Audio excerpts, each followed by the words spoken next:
is Danny. I work at Byteflair. We are a small consulting company dedicated to building custom APIs and I would say beautiful backends because my mom can't see backends, so it's the way I express it. And what I would like to talk today is about different patterns that we use for our development projects and the different components that we use to implement those patterns and how we benefit from these patterns, right? The first thing I would like to talk is, because this is about REST APIs, it's about statelessness. And in the last few events that I have attended, especially I have strong arguments with people that come from functional programming that discuss that stateless systems have really no state, which I really agree. They are functions, right? I invoke something, get a response, and nothing has changed and nothing has mutated in the system. But when we talk about the statelessness, usually in the context of RESTful APIs, we talk about, go back. This is the problem of not being a Mac user. Okay, we're talking it in the context of a client-server architecture. So when we say that we are using a stateless server architecture, we are usually saying, or we try to say that the server doesn't maintain the client state, right? So the semantic about the stateless is all about who is responsible for maintaining the client state. And RESTful APIs do not maintain the client state, okay? So how can a server or an API act upon a request from the client and make him transition to another possible state? Because the client passes its state to the server in each request, or at least all the state that the server needs to give him a proper response. So, well, I try to depict here what would like a client-server architecture with several clients and several instances of the server. Let's imagine it's an API. And we have a client application running in a browser, and I might have different client instances, and each one would have its specific storage or persistent engine that would be local to that instance. Usually you can use the browser local storage, okay? What happens in the server? Usually in the server I have a state. Yeah, but I have a global state of the system, and it's shared among all the instances of the server, right? When the client needs to do something to perform some transition, it will pass as part of the payload of the message where he is, what he is doing, and maybe some more context. That's beautiful. So what's the benefit of being stateless? And the benefit, I think that it was Patrick that said that it's core to horizontal scaling. But why? Because the only thing I need to do there to support more number of requests in my server is just to create another instance of the server. And what are the implications? None. I just need a piece of load balancing in front of the server and notify that I have another server available. But that's all.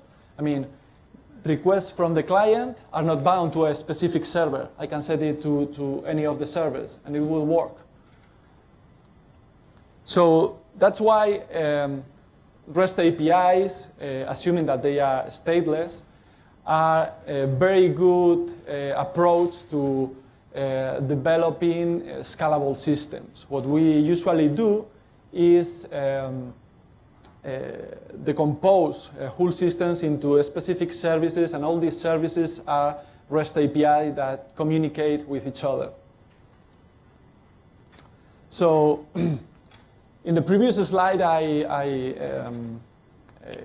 introduce the term contract. Whenever I have a supplier and a consumer of whatever that supplier supplies, there is a contract between the two parties, a convention that both parties must sign up in terms of what's the message formats that we are going to exchange, and in terms of what are the exchange protocol that we are going to use. And the problems with contracts in general is that they produce some coupling, okay? So if the provider, which is not or may not be under our control, changes the contract, we have to change the consumer accordingly, right? And that's usually a burden to maintain a project. So another problem that we have, or an extension of this problem of the contracts and the coupling, is that what happens if, for example, I have a service that needs to talk to different services, each one with different contracts. The number of message formats that I have to support, the transformation that I have to do from my local formats to the external formats, and all the coordination between the messaging of different systems is really complex. And a typical scenario would be, for example, if I have an order fulfillment system and I get a purchase, and I'll have to deliver a package that is attached to that purchase, right? So I may have several partners in the transportation scene, like UPS or TNT, and they have different pricing conditions. Maybe one charges you a lot more than the other when the weight of the package exceeds 1 kilo, or if the distance to be traveled is really long, well, whatever. But it would be interesting for me as a consumer to be able to decide at runtime whether I am going to use TNT or UPS, depending on the pricing conditions, and do it based on the content of the order, the size, the volume, the weight of what's going to be in the order. And I cannot enforce a common contract to all the parties I'm working with. That's impossible, okay? So I have to adapt, and I have to maintain different contracts with different parties, and that's a real burden. Another problem we face, and it's somehow related to this, is the orchestration of processes. For example, let's imagine again that in our order fulfillment process, we do several things like send the payment through a payment gateway, select the shipping company and send the shipping order, and then we go and send an email to the customer telling them that everything is fine and he will receive the package in whatever number of days. And some of the responses or steps in the process are dependent on the previous ones, not only in terms of whether it's been successful or not, but also in responses from, for example, the shipping provider, whether the package will be delivered tomorrow or in a week, okay? So what happens if I have to switch steps in the process because other providers work differently? Again, lots of maintenance to do on my side. So wouldn't it be great if we had some kind of magic component that did all the routing, all the message transformation for us? Well, this is what Mediation Router or routing engine really does. And in summary, it intelligently routes messages across different components, transforming those messages as needed, and handling all kinds of errors in the process chains. What we are using? We are using Apache Camel for this.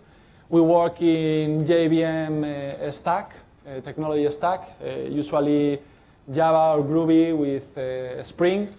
For us, Camel provides us all this decoupling. Cool things you can do with Apache Camel, all using with their declarative language, like load balancing between components, controlling errors, do some content-based routing, and this would be based on the content of the message.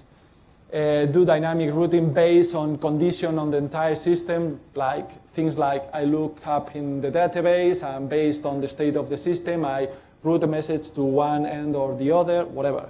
I can normalize messages, so it's pretty cool. But let's see, what does it look like, okay? This is, I don't know if it can be clearly seen, but this is a simple route that reads from an ActiveMQ queue called mail, and whenever a message comes there, that usually comes with some headers, with properties, and we send it with no body, it is sent to a component called Velocity. Velocity is a templating engine, okay?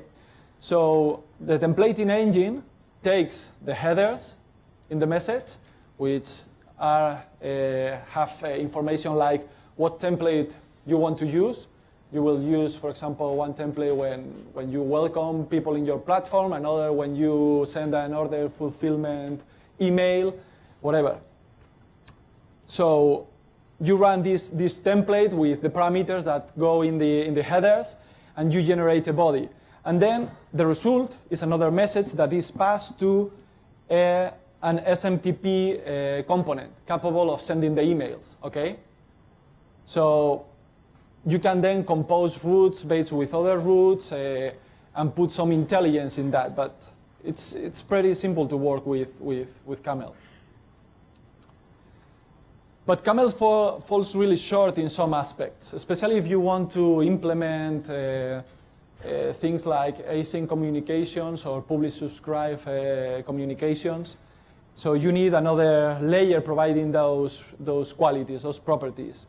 So here we use a message broker, which allows us to support any kind of communication mechanism, either asynchronous notifications or synchronous RPC or publish-subscribe, right? And furthermore, a message broker can also guarantee the delivery of messages. So if it's really important for your platform to be somehow, let's say, transactional across different components, using a message broker like RabbitMQ or ActiveMQ would be great. So let's imagine now what we have. We have like a big system with different components, all have been deployed as REST components. And and in fact, I may have, from the very same component, several instances running.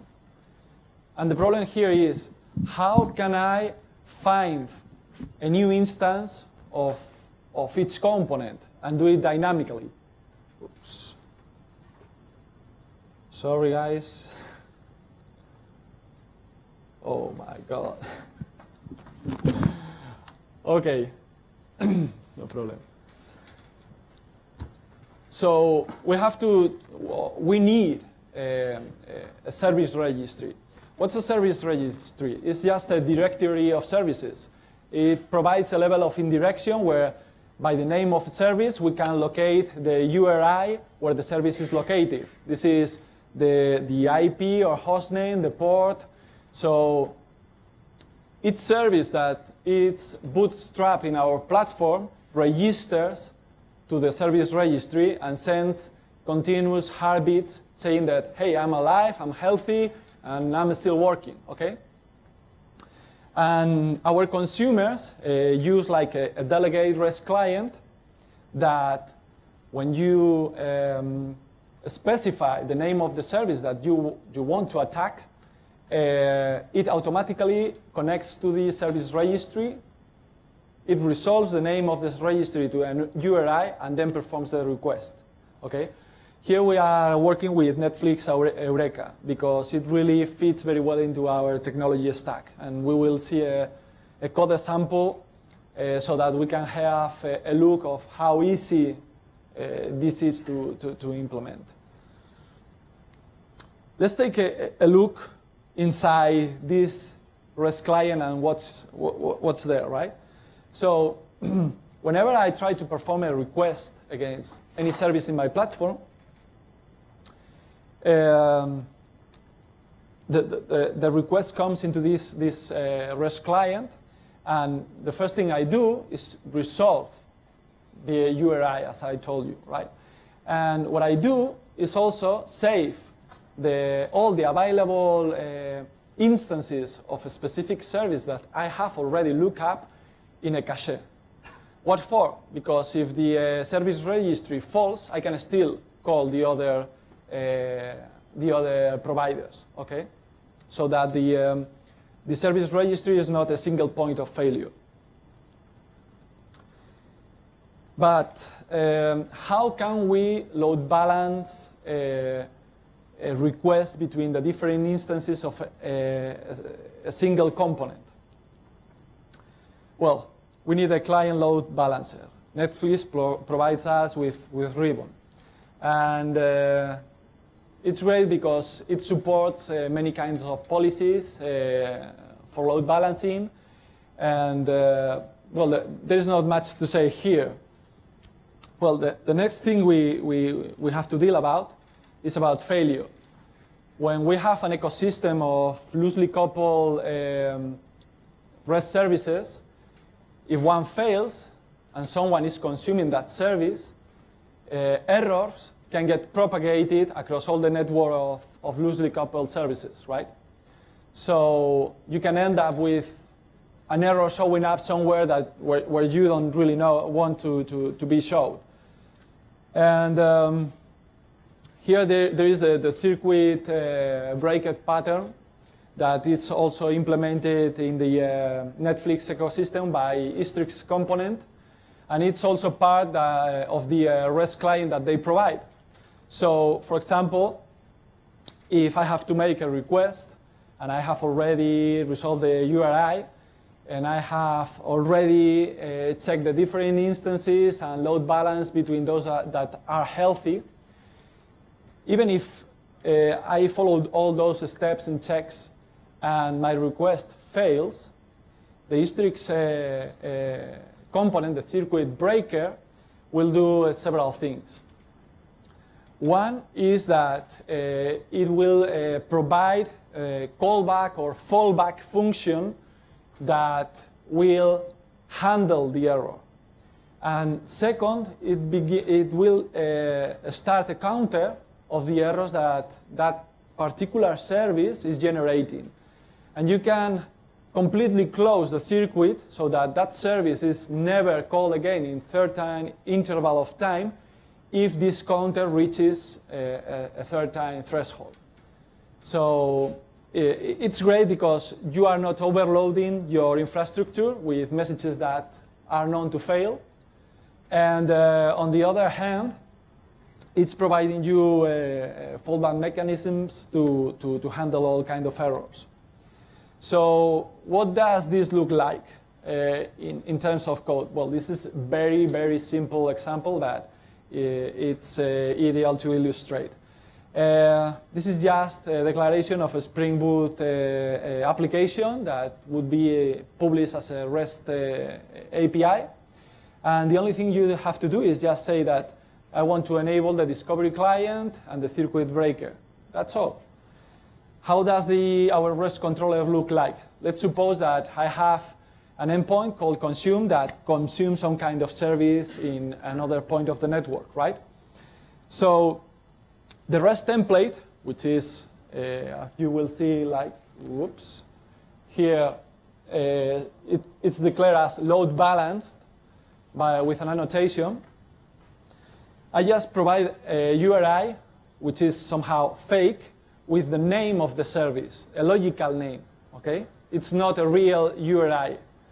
So the REST template will seamlessly, without our knowledge, contact the service registry and substitute that name with the real URI of one of the instances that are available for that component, for that service. That's here are playing both the service registry and the load balancer, okay? The second step would be to send the request. If it goes okay, there's no problem, okay? But what happens if it fails? Well, I can annotate specific methods with the istrix command, specifying a fallback method in case the request fails, okay? In this case, I'm just saying, okay, if there is a failure when invoking consume, please send an oh my god and status okay to the client. So we have services that are stateless. We implement service discovery. We have a load balancer and a circuit breaker. We have what we call microservices. And what this provides is scalability and, on the other hand, flexibility on how I deploy the different services in my platform. The final look would be something like this. Okay, this is our reference architecture in terms that everything or every interaction between a consumer or a provider goes through the mediation router, a message broker, and then I have like multiple instances of a provider that are handled like a cluster of services which I interact through with the service discovery, the load balancer, and the circuit breaker, okay? Finally, containerization. Well, we have been playing lately with containerization. We have worked a lot in the development space for testing, for preparing environments or sharing environments. And we are trying to move this to production, but we are finding lots of problems. I would like to see if there is people here using Docker in production, how they use it, because we are facing some struggling to do it the right way, I would say. Well, Docker is a virtualization environment that sits on top of Linux, and what it provides, it's an isolation at the process level, okay? So I can deploy as many instances of a service in a single machine, and they will work, and they won't clash one with the other. And what we want to leverage here is a way to dynamically deploy different services across different machines without being tied to a specific cloud provider, okay? And to do this, what we have seen is that the way we deploy, the way we do the releases must be completely different. And it has also lots of implications in the terms of how you run also the infrastructure. The first thing is that you have to have a strict separation between different steps like build, release, and run. Why? Let's go back one slide on this. For us, when you build a component, you generate just the code of that component. And you get, in our case, a jar or any kind of deployable unit that you may use in your language of choice. And that would be the release. Then we have to build it. We have that would be the build. Then we have to release it and combine it with a specific configuration, okay? Because each instance may have different configuration parameters. And that's what gets deployed into a container, and the container then deployed to a machine. So containers are append-only and the infrastructure is immutable, so that we can track back which release comes from which build and with which configuration, okay? And finally, Docker obliges or implies that the linking between containers or between services would be via port binding. And here we find another little stone in the road. And this is that, imagine that you have a service that is listening in port 80, and you export it through Docker via port 8080, okay? Then I deploy another instance of the same service. The port or the internal port in Docker container would be again 80, but the external, if both containers are running in the same machine, should be different from the previous one, okay? Otherwise we will clash containers. So let's say I got the 80, 81. And the thing here is that the service registry, or let's say the service, when registering the service registry, cannot know what's the port or that the rest of the services are seen outside, okay? So even if I try to register me as a service in the service registry, I will publish my port 80, but to attack the container I'm running on, I would need to publish the 8080 or the 8081, okay, depending on the instance I am. So there are several projects that are trying to ease this, like Shipyard or like Docker Swarm, which will be later used by Shipyard, as they state, that try to make this coordination seamlessly, okay? That would be great. Right now, I think that the only one that supports this kind of coordination is Mesosphere. And that's it by passing in the environment variables of the Docker container the ports that are being exposed outside, okay? Well, I have added some references here to get started with the different components that we have presented. And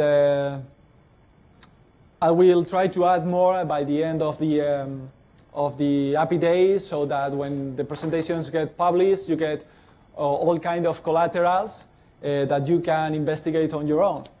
Well, that's all I can say. Thank you very much.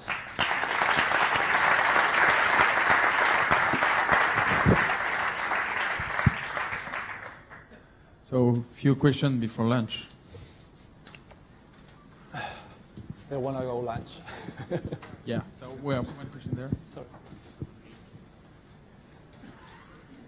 So we see more and more talks about mixing APIs and Docker and containers. So, yeah, really interesting. Is it running? Okay. Hi. I was wondering, because you showed us a piece of code. I think that was Java with annotations. Yeah. I haven't played with Java since annotations came up, but I was wondering, isn't it the role of operation to manage that kind of orchestration instead of developer? In other words, as a developer, should I be worried about component registry, routing, and all that stuff? Should I put that in my code, or is it the role of let's say I didn't hear sysadmin? Should you put in your code what?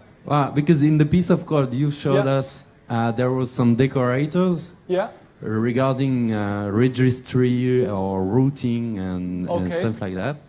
And I was wondering if it is really the role of developers to worry about that, because if I run the same application on a single node, I shouldn't remove code of my application. I mean, it's the role of the operation team to manage the orchestration, not of the developer to put annotation in the code. I don't know if I'm clear enough, but it's like I think there is a separation of concerns between the application developer and the application itself, and the orchestration and operation and deployment and everything. And in the piece of code you showed us, it was like some code with some annotation that concerns the orchestration. Well, so it's like I don't think it concerns the orchestration. What you are saying there is that you are using some kind of component. I mean, if you are using an MQP component like RabbitMQ, and you are using queues, you have some coupling there with that component. That's obvious. You have made that decision by any kind of reason. Here, we make the decision of making our components more deployable, more resilient, and we use a service registry. But what we are saying is, hey, talk to this provider of registration mechanism and register yourself. That's all. It has nothing to do with orchestration. I mean, okay. I don't know if I'm responding. No, it's okay. I was just wondering if the deployment part should be mentioned in the application code. That's what that's the kind of interrogation I have. So maybe what is the separation between the developer code and the DevOps code or the DevOps? Well, for me that's not DevOps code. I mean, it was many more question. No. Sorry. No. Did I translate well your question? Like, well, maybe even if you say DevOps, then you give the answer. But I try to translate, right? But yeah, it's like I mean, it's like, shouldn't be the same application be able to run in a single node in a simple architecture? Yeah, and it can. I mean, but then I need to deploy a registry because in the source code there is a decorator that mentioned that. That's what I was wondering. But yeah, but you can override through configuration properties. I mean, you could if you wanted to disable some components. I mean, it's let's go back to another kind of component that is not so prone to argument, but a database. I mean, maybe you are using a database for your development, but it's not critical or it's not really needed. It's just an extra. Okay? You could disable it through property configuration, right? So when I deploy the service in the container, and I want to say, hey, this instance goes with no database, I can override properties using the right configuration file. I don't see a point there. And it's that part which is DevOps, not the other where I'm declaring in a component that I'm using some other component. Mm-hmm. Okay. Oh, okay, it's okay. It makes sense. I was just a bit shocked to see some code manipulating architecture. Eureka is a REST API. Those annotations are just doing things behind the scenes, like I'm going to make a post that means that I'm registering this component. What's the difference of that or using explicit code to register? I mean. Yeah, okay, makes sense. No, I was just wondering, and it's maybe a notion of culture also. It's because, yeah, it's.